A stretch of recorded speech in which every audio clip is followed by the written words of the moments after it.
أعوذ بالله من الشيطان الرجيم بسم الله الرحمن الرحيم ويجعلون لما لا يعلمون نصيبا مما رزقناهم تالله لتسألن عما كنتم تفترون ويجعلون لله البنات سبحانه ولهم ما يشتهون وإذا بشر أحدهم بالأنثى ظل وجهه مسودا وهو كظيم يتوارى من القوم من سوء ما بشر به أيمسكه على هون أم يدسه في التراب ألا ساء ما يحكمون للذين لا يؤمنون بالآخرة مثل السوء ولله المثل الأعلى وهو العزيز الحكيم۔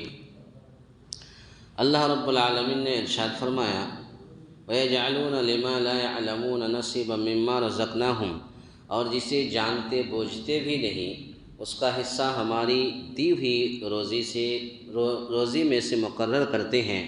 واللہ تمہارے اس بہتان کا سوال تم سے ضرور کیا جائے گا۔ وَيَجْعَلُونَ لِلَّهِ الْبَنَاتِ سُبْحَانَهُ وَلَهُم مَّا يَشْتَهُونَ، اور وہ اللہ سبحانہ و تعالیٰ کے لیے لڑکیاں مقرر کرتے ہیں اور وہ اپنے لیے وہ جو اپنی خواہش کے مطابق ہو۔ وَإِذَا بُشِّرَ أَحَدُهُم بِالْأُنثَىٰ ظَلَّ وَجْهُهُ مُسْوَدًّا وَهُوَ كَظِيمٌ، ان میں سے جب کسی کو لڑکی ہونے کی خبر دی جائے تو اس کا چہرہ سیاہ ہو جاتا ہے اور دل ہی دل میں گھٹنے لگتا ہے۔ يَتَوَارَىٰ مِنَ الْقَوْمِ مِنْ سُوءِ مَا بُشِّرَ بِهِ، اس بری خبر کی وجہ سے لوگوں سے چھپا چھپا پھرتا ہے، سوچتا ہے کہ کیا اس کو ذلت کے ساتھ لیے ہوئے ہی رہے یا اسے مٹی میں دبا دے۔ کیا ہی برے فیصلے کرتے ہیں۔ للذین لا یؤمنون بالآخرۃ مثل السوء، آخرت پر ایمان نہ رکھنے والوں کی ہی بری مثال ہے۔ اللہ کے لیے تو بہت ہی بلند صفت ہے، وہ بڑا ہی غالب اور باحکمت ہے۔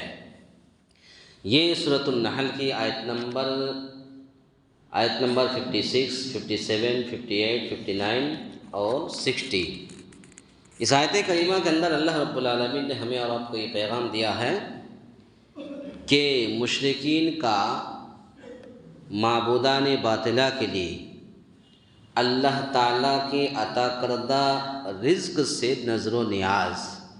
کیا مطلب ہے کہ مشرکین مکہ، کفار مکہ، یہ معبودان باطلہ یعنی اللہ کو چھوڑ کر یہ جن معبودوں کی پوجا پاٹ کرتے تھے، جن معبودوں کو پکارتے تھے، اللہ کی دی ہوئی روزی سے وہ نذر و نیاز چڑھائیں گے معبودان باطلہ کے لیے۔ اسی کا ذکر آج کے درس میں ہے۔ اللہ رب العالمین نے فرمایا وَيَجْعَلُونَ لِمَا لَا يَعْلَمُونَ نَصِيبًا مِّمَّا رَزَقْنَاهُمْ، جسے جانتے بوجھتے بھی نہیں اس کا حصہ ہماری دی ہوئی روزی میں سے مقرر کرتے ہیں۔ واللہ تمہاری اس بہتان کا سوال تم سے ضرور ہی کیا جائے گا۔ یعنی جن کو یہ حاجت روا، مشکل کشا اور داتا اور غوث اعظم اور معبود سمجھتے ہیں یا غوث سمجھتے ہیں یا اور کچھ سمجھتے ہیں، آج کے تاریخ میں لوگ غوث اعظم اور حاجت روا اور مشکل کشا اور نہ جانے کیا کیا سمجھتے ہیں، تو گویا کہ یعنی یہ جن کو حاجت روا، مشکل کشا اور معبود سمجھتے ہیں وہ پتھر کی مورتیاں ہیں یا جنات ہیں یا شیاطین ہیں جن کی حقیقت کا ان کو علم ہی نہیں ہے۔ اسی طرح قبروں میں مدفون لوگوں کی حقیقت بھی کوئی نہیں جانتا کہ ان کے ساتھ وہاں کیا معاملہ ہو رہا ہے۔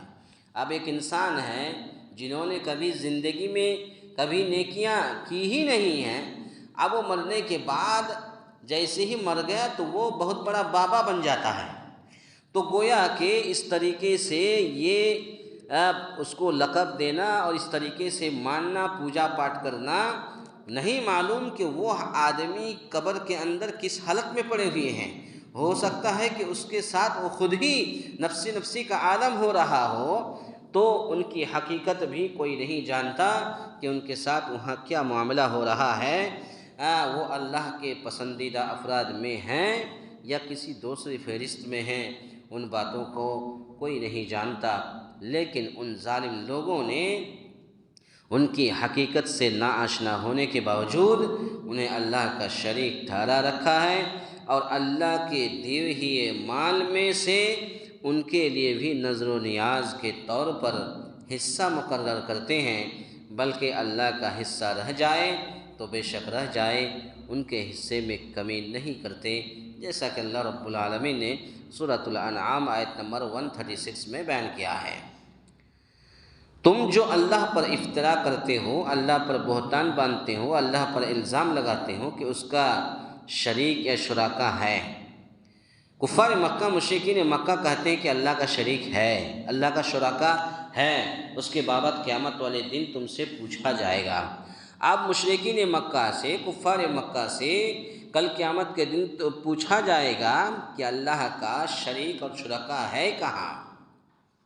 اس کے بعد پھر اللہ رب العالمین نے فرمایا وَيَجْعَلُونَ لِلَّهِ الْبَنَاتِ سُبْحَانَهُ وَلَهُم مَّا يَشْتَهُونَ، اور وہ اللہ سبحانہ و تعالیٰ کے لیے لڑکیاں مقرر کرتے ہیں اور اپنے لیے وہ جو اپنی خواہش کے مطابق ہو۔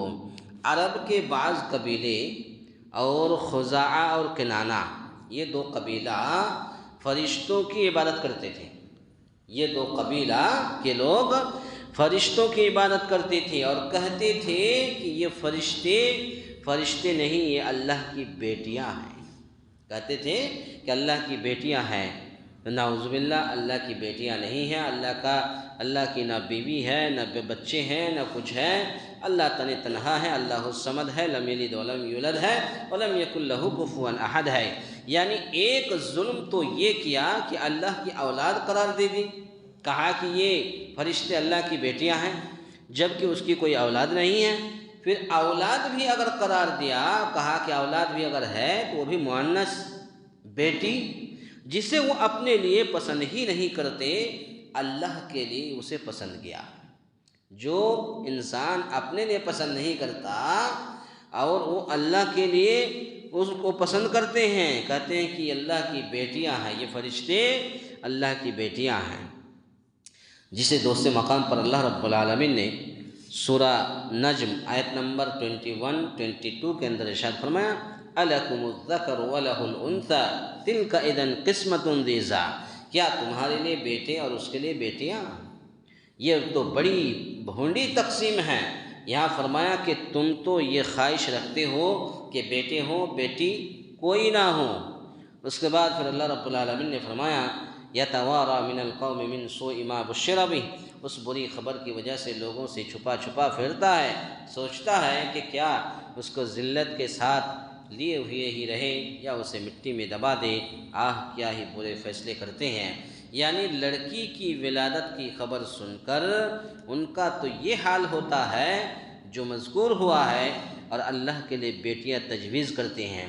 اس وقت کفار مکہ مشرکین مکہ جب اپنی بیٹیاں پیدا ہوتی تھیں تو وہ نوجوان، جیسا کہ جمعہ کے خطبہ میں بھی بولا کہ انہوں نے اپنی بیٹیوں کو زندہ گاڑ دیتے تھے، تو جب اپنی بیٹی کو وہ زندہ گاڑ دیتے تھے اور اپنی بیٹیوں کو وہ ناپسند کرتے تھے، تو پھر اللہ کے لیے یہ بیٹیاں کیسے پسند کرتے ہیں؟ اللہ کے لیے یہ بیٹیاں کیسے پسند کرتے ہیں؟ کیسا برا یہ فیصلہ کرتے ہیں؟ یہاں یہ نہ سمجھا جائے کہ اللہ تعالیٰ بھی لڑکوں کے مقابلے میں لڑکی کو حقیر اور کمتر سمجھتا ہے، نہیں، ایسا نہیں ہے، بلکہ اللہ کے نزدیک لڑکے اور لڑکی میں کوئی تمیز نہیں ہے، نہ جنس کی بنیاد پر اور نہ ہی حقارت اور برتری کا تصور اس کے یہاں ہے، بلکہ لڑکا لڑکی، بیٹا بیٹی دونوں اللہ تعالیٰ کے پاس برابر ہے اور برابر کا انصاف کرتا ہے۔ یہاں تو صرف عربوں کی اس ناانصافی اور سراسر غیر معقول رویے کی وضاحت مقصود ہے جو انہوں نے اللہ کے ساتھ اختیار کیا تھا، درآں حالانکہ اللہ کی برتری اور فوقیت کے وہ بھی قائل تھے، جس کا منطقی نتیجہ تو یہ تھا کہ جو چیز اپنے لیے پسند نہیں کرتے اللہ کے لیے بھی اسے تجویز نہ کرتے، لیکن انہوں نے اس کے برعکس کیا، اپنے لیے تو پسند نہیں کیا لیکن اللہ کے لیے پسند کیا، کہا کہ یہ فرشتے اللہ کی بیٹیاں ہیں۔ یہاں صرف اسی ناانصافی کی وضاحت کی گئی ہے۔ اس کے بعد پھر اللہ رب العالمین نے فرمایا للذین لا یؤمنون بالآخرۃ مثل السوء وللہ المثل الاعلی وهو العزیز الحکیم، آخرت پر ایمان نہ رکھنے والوں کی ہی بری مثال ہے، اللہ کے لیے تو بہت ہی بلند صفت ہے، وہ بڑا ہی غالب اور باحکمت ہے۔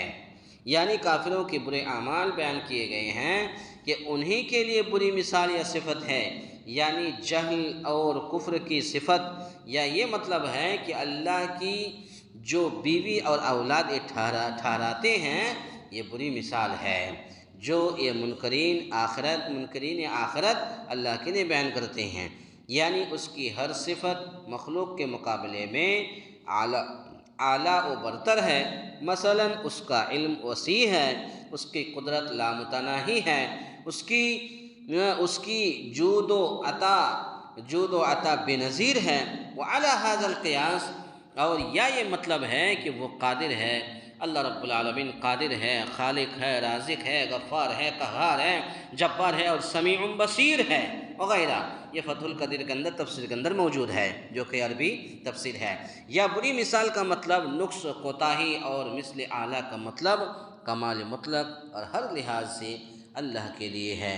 پتہ یہ چلا آج کے درس کا خلاصہ کلام یہ ہے کہ مشرکین کا اللہ تعالیٰ کا عطا کردہ دیا ہوا رزق سے وہ نذر و نیاز، معبودان باطلہ کے لیے نذر و نیاز کرتے ہیں۔ اور دوسری بات یہ ہے کہ وہ کہتے ہیں کہ یہ فرشتے اللہ کی بیٹیاں ہیں، حالانکہ فرشتے اللہ کی بیٹیاں نہیں ہیں۔ یہ فرشتے ہمیشہ اللہ کی عبادت، اللہ جو حکم دیتے ہیں حکم کو بجا لاتے ہیں، یہ اللہ کی بیٹیاں نہیں ہیں۔ لیکن ان لوگوں نے جو ہے ظلم کیا ہے اور کہا کہ یہ اللہ کی بیٹیاں ہیں۔ پھر اللہ رب العالمین نے فوراً سورہ نجم کے اندر ارشاد فرمایا اَلَکُمُ الذَّکَرُ وَلَهُ الْأُنثىٰ، کیا تمہارے لیے بیٹے اور اس کے لیے بیٹیاں ہیں؟ پہلی بات تو یہ ہے کہ اپنے لیے بیٹیاں پسند نہیں کرتے، پھر اللہ کے لیے کیسے بیٹیاں پسند کرتے ہیں؟ اللہ تعالیٰ سے دعا ہے یا الہ العالمین ہم تمام مسلمانوں کو کہنے سننے سے زیادہ نیک عمل کرنے کی توفیق عطا فرمائے، آمین۔ اقول قولی ھذا استغفر اللہ لی ولکم ولسائر المسلمین واستغفروہ انہ هو الغفور الرحیم۔